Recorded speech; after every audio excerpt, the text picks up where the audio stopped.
Jadeveon Clowney is having a meetup with the Baltimore Ravens. Let's talk about it.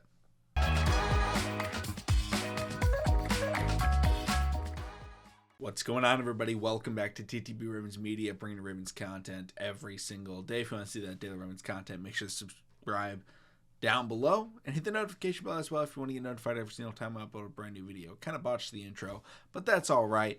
I made the commitment. I don't know if you guys saw the post. I don't know if you saw the tweet or whatever, but I did put out I am going to return to daily content. Now, most of it's obviously going to be Baltimore Ravens oriented. I will have some other videos that are just NFL based or NBA or MLB. If something does come up, obviously I'll talk about it. I had a different video planned for today. I have the entire next month planned out. Obviously, if news comes out, I'll talk about that instead. So, other things get pushed. I'll have double upload days and maybe even some triple upload days. But NFL preseason returns this week for every team outside of, Jets and Browns.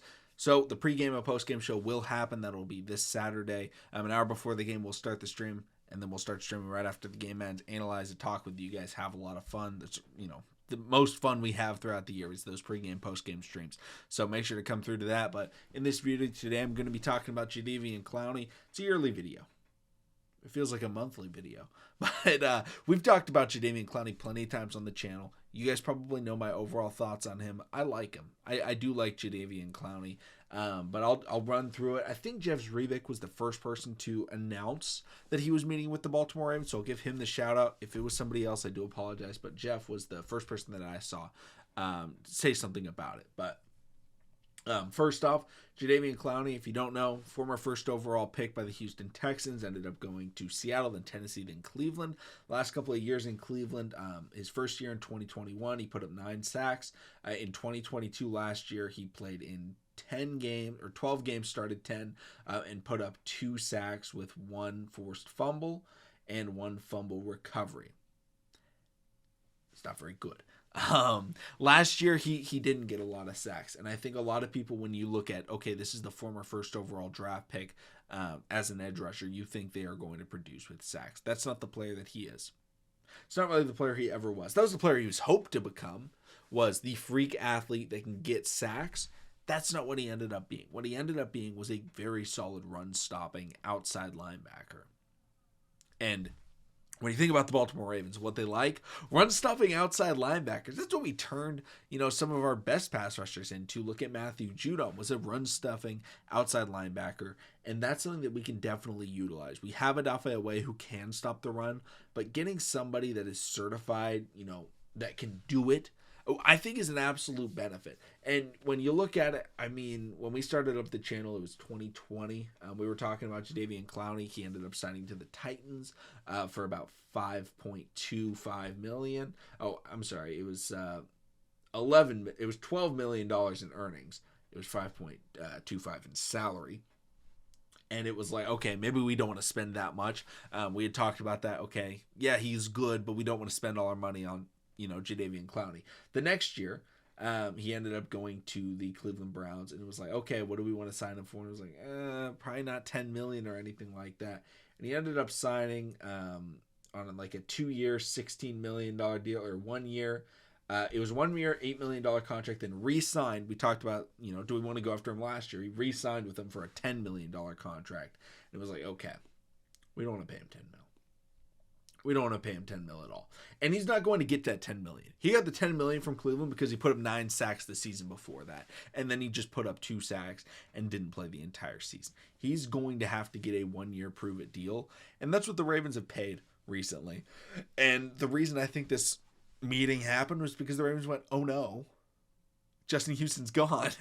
I think they did probably want to re-sign him, but he ended up signing with the Carolina Panthers, and then the Ravens instantly, like within a week, they said, all right, Clowney, get in here.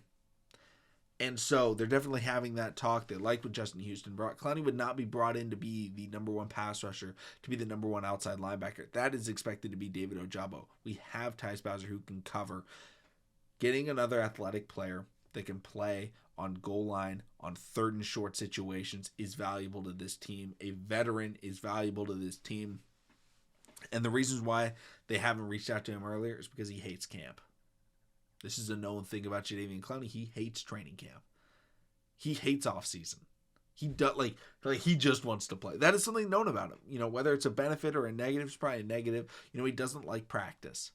And so typically what he's done is he hasn't signed until, you know, the season's about to start or preseason has started, because he doesn't want to have to go through, you know, off-season workouts with the team. He'd rather do it by himself. You know, he did that with Tennessee. He did that with Cleveland. I think he did it with Seattle as well, if I'm not mistaken. But overall, they've waited.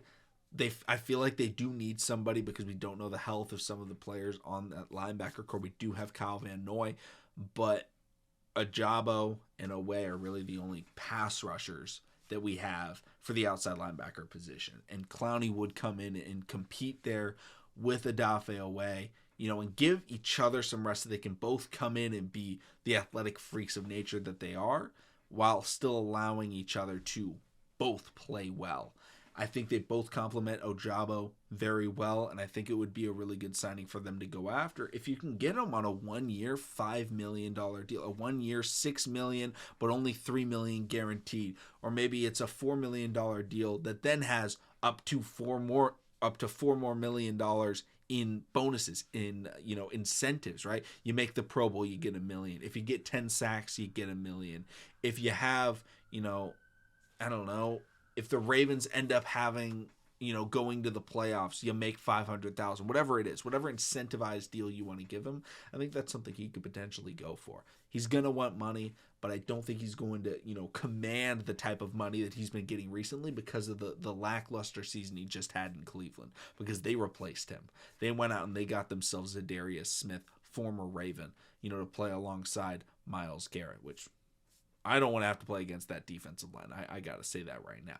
But let me know in the comment section down below your guys' thoughts on Jadeveon Clowney. Should the Ravens sign him? Should they go after him? What should they offer him?